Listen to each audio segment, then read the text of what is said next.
हाय दोस्तों, आप सबका स्वागत है आपके YouTube चैनल भूतों की अनसुनी कहानियां।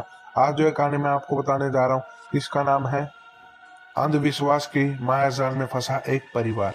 चलिए बढ़ते हैं आज की कहानी की ओर।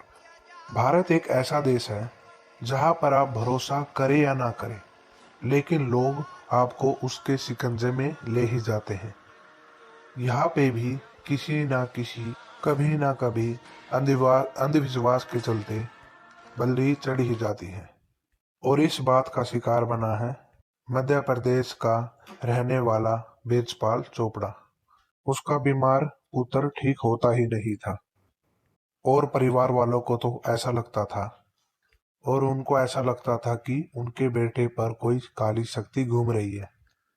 वो लोग अपने बेटे को पास में रखते हुए एक कबीले के पास लेकर गए, जहाँ पे काला जादू से कुछ भी कर सकते थे। लेकिन वहां पे जो बना वो सुनकर आपके होश उड़ जाएंगे। कबीले के सरदार का नाम पार्वती था।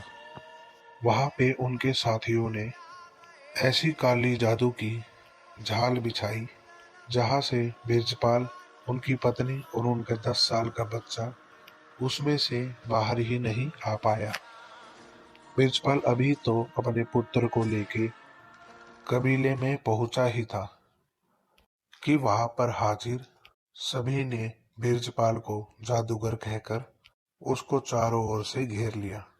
उनका कहना था कि बिरजपाल बहुत बड़ा जादूगर है और उसकी मृत्यु संसार के लिए बहुत ज्यादा आवश्यक है। पार्वती ने अपने कबीले के आदमियों को आदेश दिया कि वह बिरजपाल को मार दे। वो लोगों ने बिरजपाल को घेर लिया और उनके आसपास नृत्य करने लगे। किसी के हाथ में त्रिशूल था तो किसी के हाथ में तेज धार वाली तलवार थी। उनमें से एक आदमी सामने आया और बिरजपाल के हाथ काट दिए। बिरजपाल बहुत चीखा और बहुत रोया, पर बार बार कराहता रहा और कहता रहा कि मैं जादूगर नहीं हूँ। लेकिन उनकी चीखें उन लोगों के गाने और हंसने में दब गई। बिरजपाल को जादूगर कहने के बाद पार्वती ने कहा कि अपने आदमियों से कहा कि उसकी सारी शक्तियां उसके हाथ में है। इसीलिए उन लोगों ने कुछ भी सोचे समझे बिना उसके हाथ काट दिए। इसके बाद बिरजपाल भी कभी भी किसी के हावी ना हो, उसकी सारी शक्तियां भस्म हो जाए। इसीलिए उन दुष्ट ने बिरजपाल को जिंदा जला दिया और देखते ही देखते बिरजपाल का पूरा शरीर राख में बदल गया। ये सारा खतरनाक दृश्य उसके 10 साल के बेटे और उसकी पत्नी के आंखों के सामने हुआ था। वो दोनों मदद के लिए चीखे चिल्लाए, लेकिन उन्होंने उसकी एक बात भी नहीं सुनी। ये सारी घटना अंजाम देने के बाद उन्होंने बिरजपाल की पत्नी और उसके बेटे को जाने की अनुमति दे दी और उन्होंने एक चेतावनी भी दी कि अगर किसी को इसके बारे में बताओगे तो तुम्हारे साथ अंजाम बहुत बुरा होगा। अपने पति की मौत और पूरे परिवार को खत्म होता देख उष्मा पूरी रात पुलिस स्टेशन के चक्कर काट रही थी।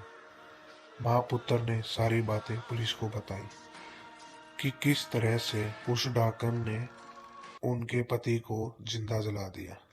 फिलहाल पूरी जामत और उनके सरदार पार्वती को हिरासत में ले लिया गया और सुनने में आया है कि बहुत ही जल्द उन लोगों को मौत की सजा मिलेगी।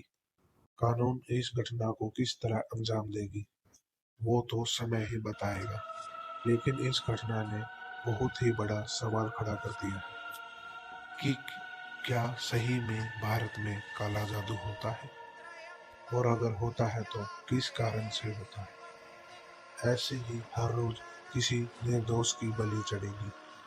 बहुत सारे सवाल हैं, लेकिन जवाब ढूंढना बहुत ही मुश्किल। और ऐसी ही कहानी को सुनने के लिए हमारे चैनल को सब्सक्राइब करें। धन्यवाद।